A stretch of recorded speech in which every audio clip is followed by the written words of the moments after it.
Hello, my name is Rizandi Aulia Rahma, with student number 12020401112, and now I'm going to tell you about the definition of translation. Translation is the interpretation of the meaning text from the search language to produce equivalent text in the target language that communicates similar message. According to Oxford, translation is the message communication from the search language to the target language using equivalent text, where the interpretation is undoubtedly appearing than writing. New translation phrases after the emergence of writing. And the person who translates is called translator. As a translator, we must take several imitation, including context, grammatical rule, idioms, and as well as other things between the two language. Thank you. Assalamualaikum warahmatullahi wabarakatuh. Hello everyone, my name is Yovinedwa Paradiska. I'm from Group 7, Class 3D. My student number is 12020401148, and I want to talk about the next topic of the concept of translation, that is process of translation. According to NIDA in Margono in 2002, the process of translation is divided become four parts. There are analyzing source language into basic form, the second one is transferring into receptor language, and the third one is restructuring, and the last one is formulating into the finalization. The first one is analyzing source language into basic form. In this part, we will analyzing grammatical relationship between constituent parts and then identifying meaning of the semantic unit, and also finding the connotative meaning of the grammatical structure and semantic units. The second one is transference into receptor language. After we know the grammatical semantic unit and find the connotative meaning of the sentence, in this part we will do a process of transferring the source language to the target language without any change. For example, translating English to Indonesian language. The third one is restructuring. After we transferring the sentence, in this part we will do a process of compiling the sentence from the source language, and we change it, follow the structure of the target language. For example, if we want to translate English language to Indonesian language, like I have a read book, it's become saya mempunyai buku merah, not saya mempunyai merah buku. And the last one is formulating into finalization. After we know the grammatical structure, semantic unit, and transferring from source into the target language and adjust the structure, in this part we got the whole translation from the source language into the target language, and the process of translation is done. Hello everyone, I'm Otari, UTARI. My student number is 12020401138. Here I'm going to tell you about tools of translation, or things you have to do in translation as a translator. So 1. Specify what the translation is to be used for. I think this is one of the most important things we have to be covered in translation. Before we go too far to that process of the translation itself, we need to know first what the translation is used for.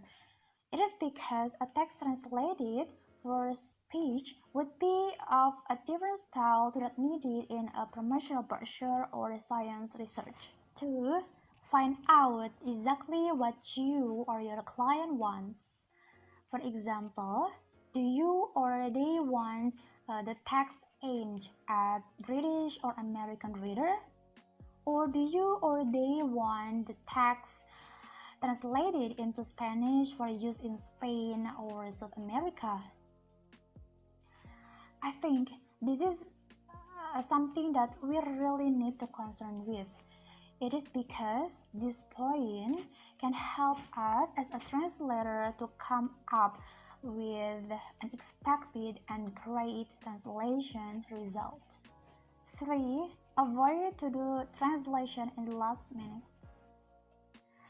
As an Indonesian, we usually find out our people coming late in any occasion. It's been like habit, it's been like an unidentified behavior of Indonesian.